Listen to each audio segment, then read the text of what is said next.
And we'll talk about how antenna length relates to frequency in a little bit, but basically the lower in frequency you go, the bigger the antennas get. And as you go higher in frequency, antennas get smaller, which is good. You can cram more data down there, but at a certain point, as you get higher in frequency, wavelengths get much shorter, which makes them more subject to absorption, and they don't penetrate through solid objects as well, and just the transmission characteristics aren't as good, so you don't want to go too high in frequency. So what that ends up meaning is that when you narrow this down to the UHF frequency band, which is 300 megahertz to 3 gigahertz, you find out that this is really the beachfront property, especially this circled area here, which is the UHF television band. It turns out the UHF band, where wireless microphones operate, is really good spectrum for all kinds of wireless devices that humans might want to use, right? VHF, those of you who remember VHF wireless mics, which are kind of making a comeback now, but you remember what the antennas looked like, right? A half-wave VHF antenna was that long, right? That looked kind of stupid hanging off your iPhone. So you really don't want to go too low in frequency, right? And again, you can't go too high in frequency either because of the losses. So this really is kind of considered beachfront property. And then you couple that with the fact that how many, well, I heard another show of hands, how many people actually watch over-the-air TV with an antenna? Wow, that's the most I've ever had in a class. That's amazing. I'm really impressed. There's usually like 2 people besides me that actually raise their hand. I guess maybe the idea is starting to catch on. Better quality than the cable. Yeah, it actually looks better than the cable. Right. So great. Well, I'm actually really happy to hear that. Man, that's awesome. Okay, I'm not the only one anymore. And that number actually has climbed since the last time we did this seminar. It used to be, I think it was 8 or 11%. It was somewhere lower in there. But we feel that number comes, I believe, from NAB, and it's a little bit inflated because basically they count anybody that cancels their cable or satellite subscription as someone, well, they must be watching it with an antenna. A lot of people are probably just streaming instead. But really, that's kind of, you get your local channels over the air, HD looks great, you stream everything else. Who needs cable anymore? I sound like a commercial, I should stop. But at any rate, as a percentage of the overall population of the United States, that's still pretty low. I mean, it's not like half the people are watching TV over there, right? But 64% of people in this country own a smartphone. So if you're the FCC and you're looking at trying to balance spectrum usage, it's like, okay, so 15% of people watch free TV over the air, but 64% need spectrum for their mobile device. It starts to look a little bit like, all right, this is obviously why we're involved in this, right?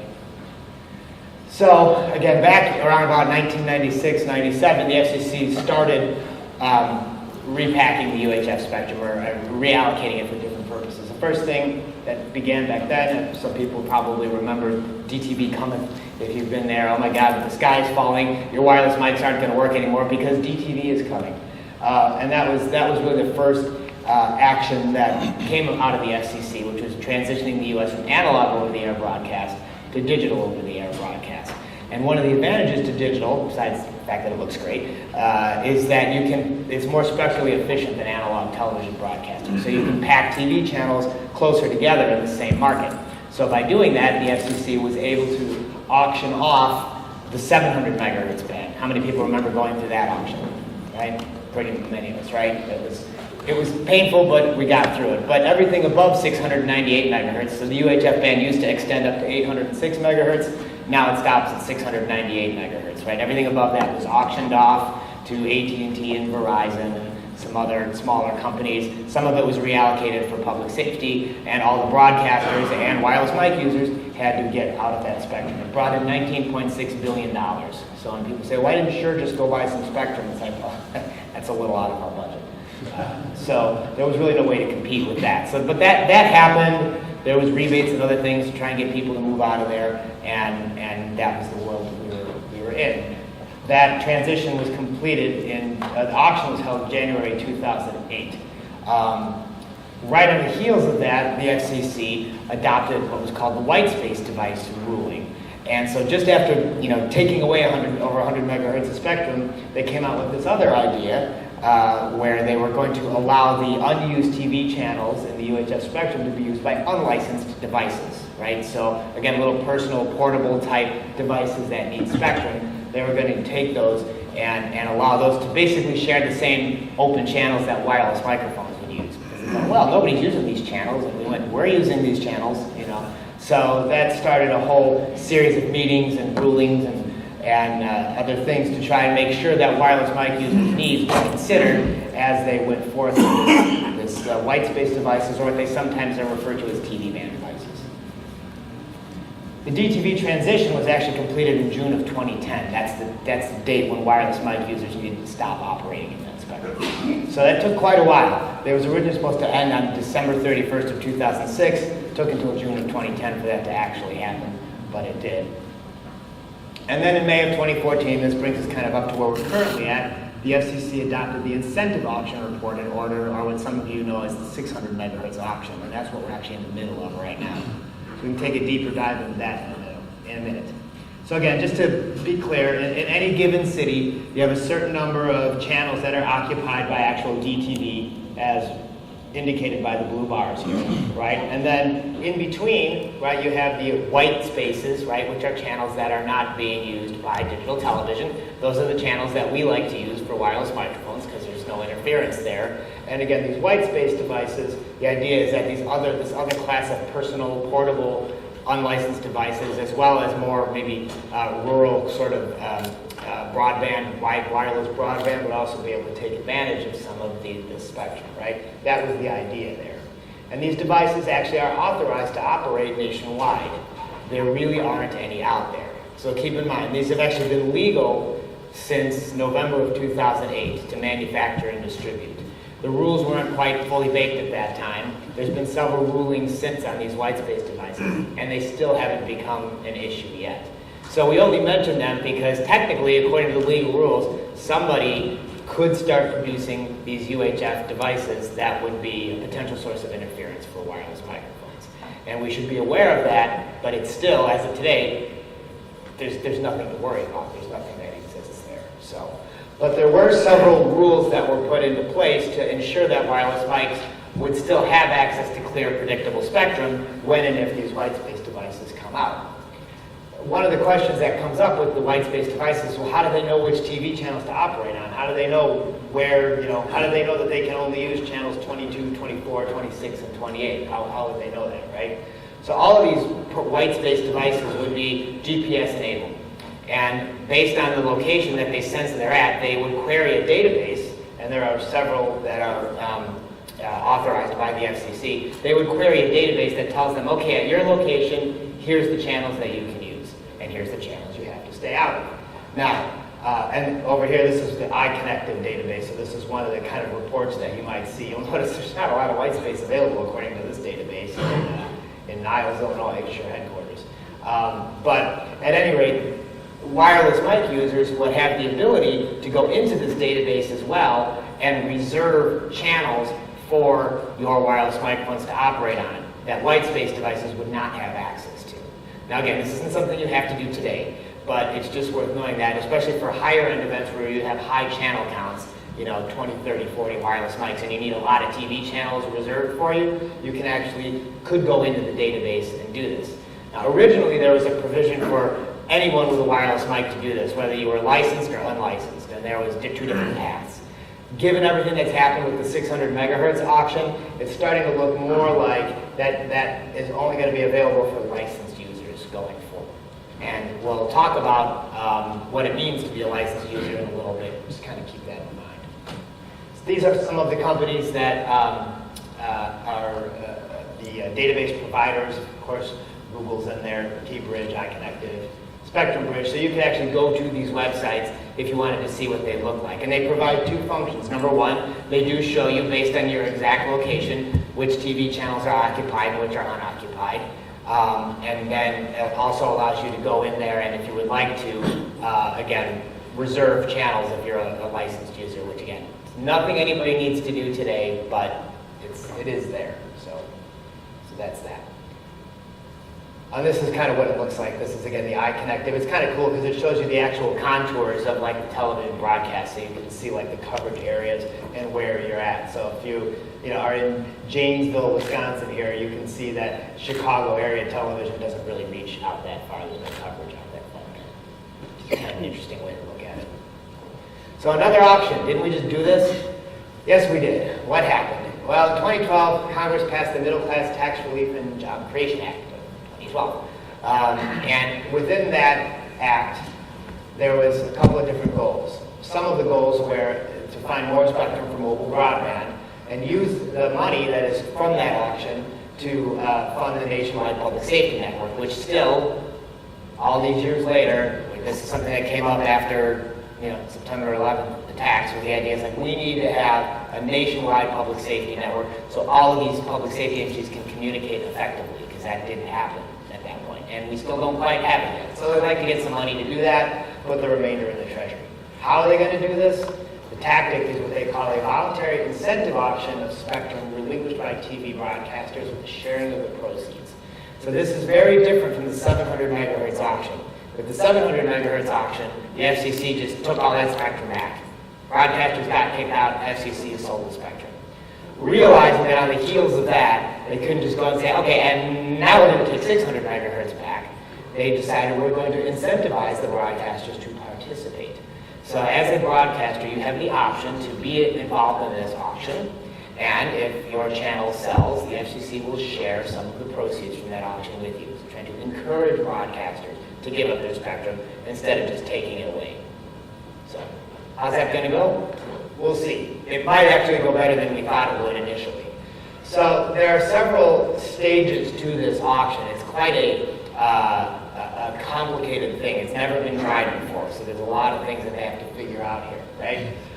It starts with a reverse auction, which is the broadcasters saying, okay, yeah, I'm in, here's how much I want for my channel, right? And they have several options then. It doesn't necessarily mean they're just going to go off the air. As a broadcaster, you choose to participate, you can change to a lower channel, either high band VHF or low band VHF. You can channel share, because for those of you who watch over the air DTV, you know that, right? There's sub-channels, right? So there's 7.1, 7.2, 7.3, 7.4. The way that works today is it's usually like if that's your ABC or your Chicago's WLS, right? Affiliate, they own all of those sub-channels. But what if different broadcasters ganged up on the same channel and just shared those sub-channels, right? So that's another option. And then the third option, of course, is to go dark altogether, go off the air. And depending on which one of those options you choose, you get more or less money. So they have all those options available to them. Then, once that's complete, you go to the forward auction, which is where the carriers come in and actually bid on the spectrum. And then after that's done, you have this extended repacking period where the FCC now has to figure out how to move all these TV channels around to clear the spectrum that they're looking for, right? So, and that's the part that's going to take a while. So there's still some questions. How much spectrum, which spectrum specifically, when is this going to happen, etc.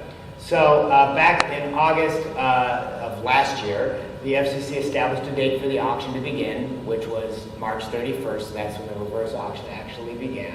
And they also had a couple of other actions that were relevant to wireless mics, particularly operation of these unlicensed devices in the TV band, some further ruling on that, and a commitment to provide new opportunities for wireless mics. What that means is looking for new spectrum, other spectrum for wireless mics to operate in beyond just UHF, because they realize we're getting squeezed, but there's still a need for this, so what other spectrum could we possibly use? Talk more about that in a minute. So again, the auction began on March 29th, and we're in the middle of it right now. The next step after the auction is done is for the FCC to issue this channel reassignment public notice, and that will come 3 to 6 months after the auction is complete. So when people keep asking us for more information, like, well, what's Shure going to do about it? Are you going to do a rebate, or how are you going to help us?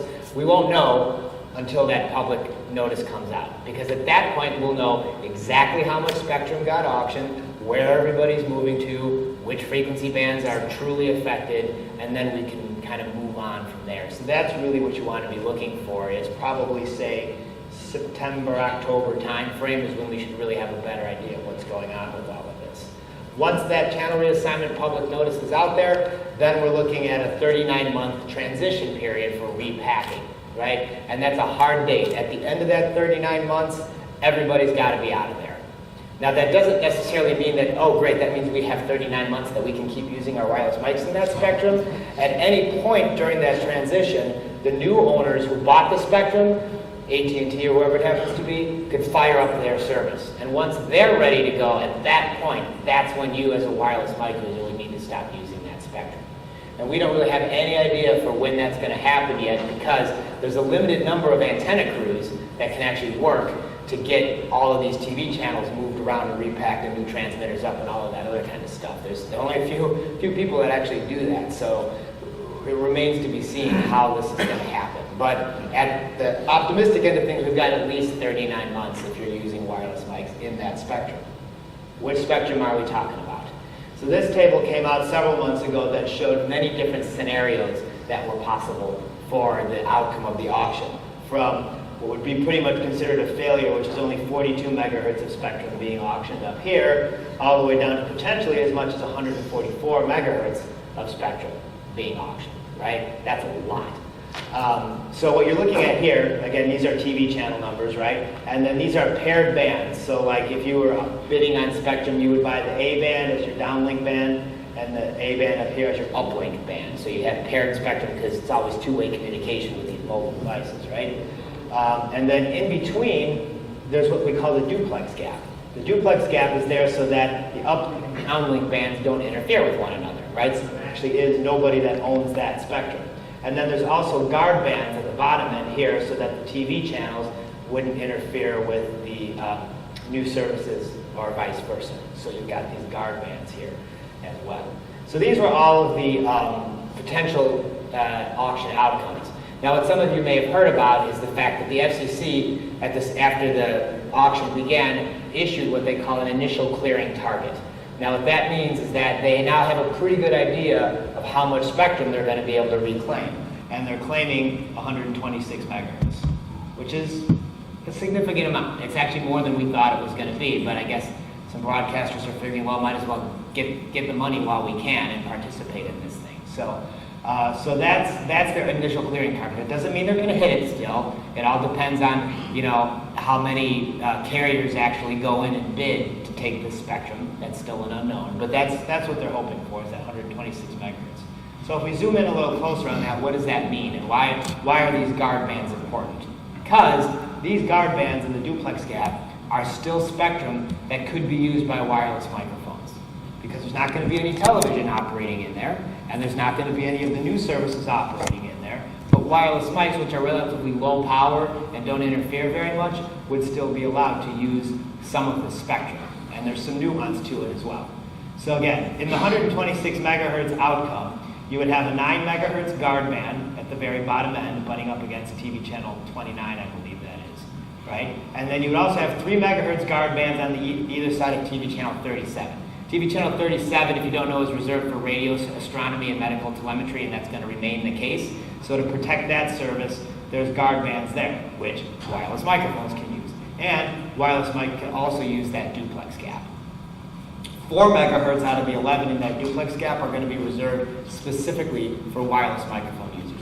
They're claiming licensed wireless mic users. We'll talk more about what license means in a little bit, and I don't know how they're going to quite enforce that, but 4 megahertz for it is only for wireless mics. The others, and then there's 6 other megahertz left over that would be shared between wireless mics and the Whitespace devices that don't really exist yet.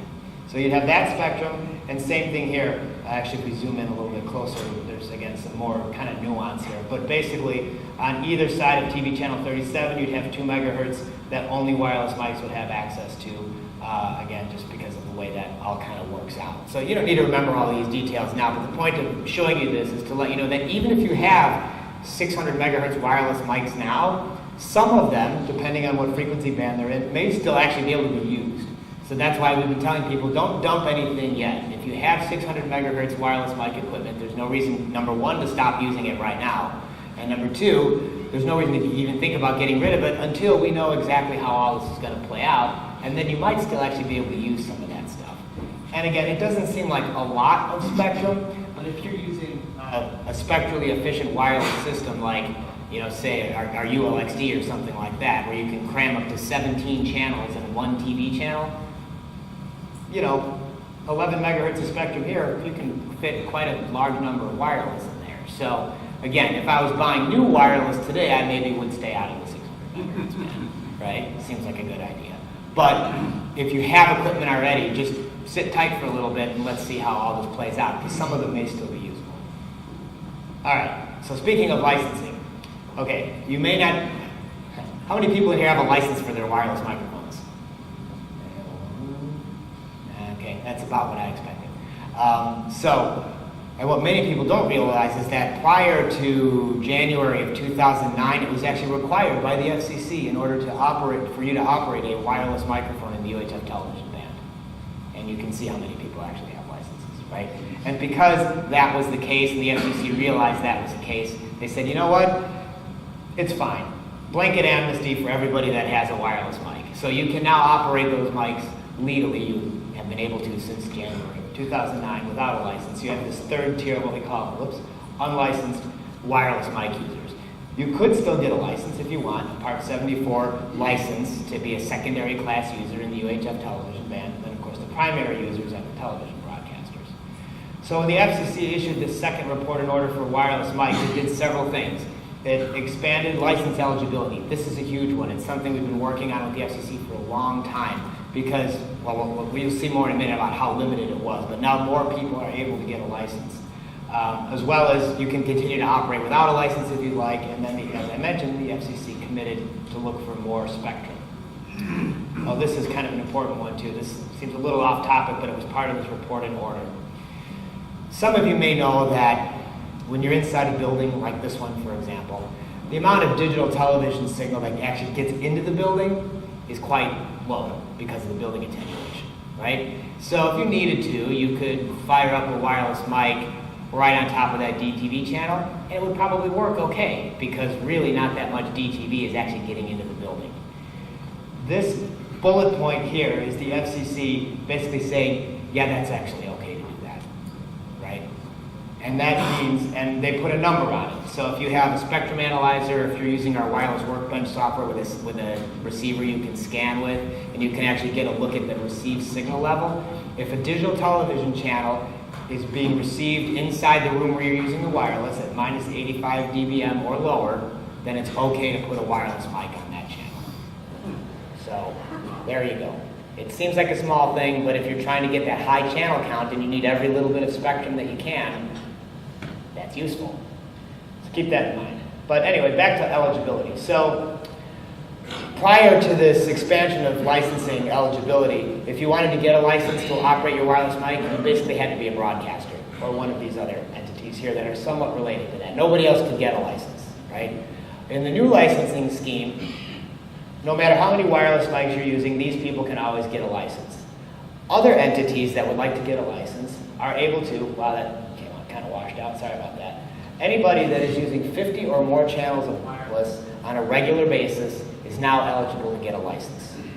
It sounds like a lot, but keep in mind that includes not only wireless mics, but in-ears, wireless comms, anything else that you're using in your production on a regular basis. Or maybe you're a large house of worship with several campuses that are close by, and combined you use more than 50 channels, that applies as well. But anybody who's at that number or higher is now eligible to get a license. And these are just some example applications of people that couldn't get a license before that now are able to. So the licensing is really aimed at professional users, right? They didn't want to just say, well, anybody, even, Joe guitar player with a $200 wireless can go get a license now. They're trying to prevent that, right?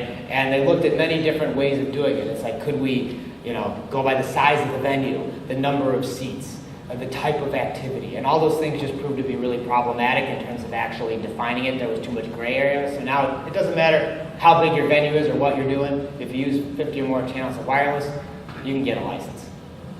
Question? I'll talk about what about for like a school district with, wireless at each of their high schools? Is there any type of problem? That would be based on, that campus? Or can it be if they're within a certain proximity to each other, can you kind of combine the wireless channels between, a handful of schools? It's a great question, right? What if you're a school district, right? And you're in the same city, probably pretty much, or close by. 20 minutes, I got four clients that have 36 channels per campus. Right. So the answer really is that is undefined. So could be yes. And people ask us very often, how do I get a license, right? And could you apply yourself? You could. We always highly recommend getting the help of a legal firm that specializes in communications law to help you with the licensing process. Because often, whether or not you get a license depends on how you fill out the form. So I would say that in your case, it's possible that you might be able to get a license. I don't want to, but again, there's no specific rule that accommodates for any of that. So you very well might be able to. So, question? I was also asking about this ability to get a license. Is it, say, a temporary basis? Like, say you have a convention going into a facility just for a few days. Do you apply? Would that be a thing where you'd apply for that week? Or that's more the Whitespace database if you want to reserve some additional so channels. You reserve, just temporarily right. reserve. But the licensing thing, though, see, the thing is, to be a license, you have to be using 50 or more channels on a regular basis. So this venue would probably qualify, right? Because on a regular basis, there's conventions like this going on with this many wireless mics. But if, again, come back to House of Worship, it's like, well, you know, just every Easter we have like this huge production and we need 50 channels of wireless. Can we be licensed? Probably not, because that's only once a year. But maybe the sound company that you rent all that wireless from could be licensed, and then that license could cover it as well. So the license could be the venue, could be the sound company. There's many different options for that. Would there be a difference between nonprofit use and profit use? Like if it's a school district versus the sound company that services the school? Yeah, not that we've heard. Profit, nonprofit, there doesn't seem to be any parameters around that at all. It's just all about this number on a regular basis. So. Why do we want a license? What? Thank you. Great call. Why do we want a license? Well, it seems like minor reasons, but it does give you a somewhat protected status, right? You have an elevated status above the unlicensed user. And what that gets you, again, if these Whitespace devices prove to be somewhat of an issue or a problem, with a license you can go into this database where you would actually be able to reserve TV channels for your wireless microphones. Unlicensed users will not be able to do that. So if that becomes an issue, you would be able to do that. You'll also be able to have the ability to transmit up to 250 milliwatts. That's not a huge thing, but some wireless can tune that high. If you need more power, you can do that. And this is where we're going next, more access to these new spectrum opportunities. So for licensed users, you're going to be able to actually get all of this. Well, let me go into this, right? This is all of the new spectrum opportunities that are being put out there by the FCC for outside of the traditional UHF TV bands for wireless mic usage. And most of the good ones are basically going to be for licensed users only. Okay, so I don't know that there's an overwhelming, like, all of you should absolutely get a license reason. I don't know that that's the case, but if you do want that ability to register in those databases for those additional channels, if at some point you want to invest in new wireless that's in some of these higher frequency bands here that may or may not be reserved or at least available for wireless mics, that is also going to be for licensed users. Question back. What does two-way radios fall in? Two-way radios, they're kind of in various different parts of the spectrum. There's some of them that are just below the UHF TV band, so UHF TV band ends at 470. There's some that are below that. I believe there might be some that operate at 800 megahertz, but generally they're not in the same spectrum as wireless microphones. So we usually don't have to worry about those as direct conflict unless they're, you're sitting it right on top of your receiver or something like that. I do live that. They made a Live Nation register. Live Nation, yeah, I think those might be, those two-way radios, I think some of them, depending on what frequency band they're in, you actually do have to register those frequencies. So again, for wireless mics you don't have to, but if you can, you get these benefits. Question? It says an integrator, gotta get a license and then kind of put smaller venues kind of underneath our license. The question was, as an integrator, could you be licensed and then have that kind of blanket out to the places you install the wireless mics? Again, I don't want to say for sure, but I would have to think that's kind of getting a little outside of it, right? If you're a rental company and you're actually providing the wireless for the event, you're the operator, that's one thing. If you kind of install it and then it's up to the user to use it in different locations, that may not qualify. Again, I don't want to say that it won't, but that's going to be a much harder sell. I've got a lot of non-technical clients with wireless spectrum issues though, is they'll have a service contract, we'll go out, you know, in radio, we'll scan, we'll kind of move stuff around, so we're really doing all of the frequency management for them.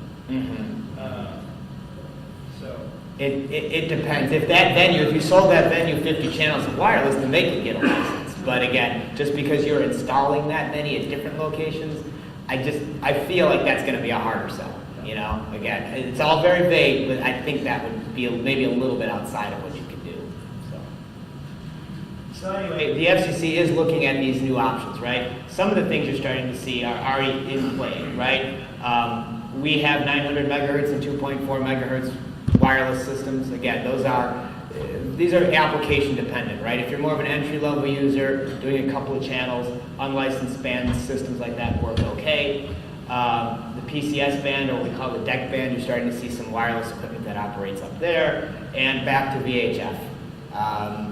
Shure has ULXD and QLXD available in VHF, because it turns out VHF was not so bad in the first place, right? The industry did such a great job of convincing everybody that UHF was better that you couldn't give away a VHF wireless mic system anymore. But now that UHF is getting so crowded, which it wasn't initially, again, that was the original sell for UHF. It was like, look at all this open spectrum up here. Well, now there's not that much open spectrum anymore. VHF turns out, hey, look, there's still open spectrum down here. So really what you're starting to see now from manufacturers is, rather than putting all their eggs in the UHF basket, is what other options do we have? And these are some that are already out there. This band, sometimes known as the STL band, it used to be for broadcasters only, 944 to 952. The FCC and Shure and others have product up here. And the new licensing scheme, any licensed user can use this spectrum, and they're actually going to expand it and make this STL band go from 941 to 960 megahertz. That's great spectrum. So now you've got 19 megahertz of spectrum for wireless mics, licensed users in that band. And you'll start to see products coming out that take advantage of this wider spectrum usage. So that's another key thing for licensed users to get access. These other higher bands, there's some complications with them, but the FCC is considering making those available to licensed users as well.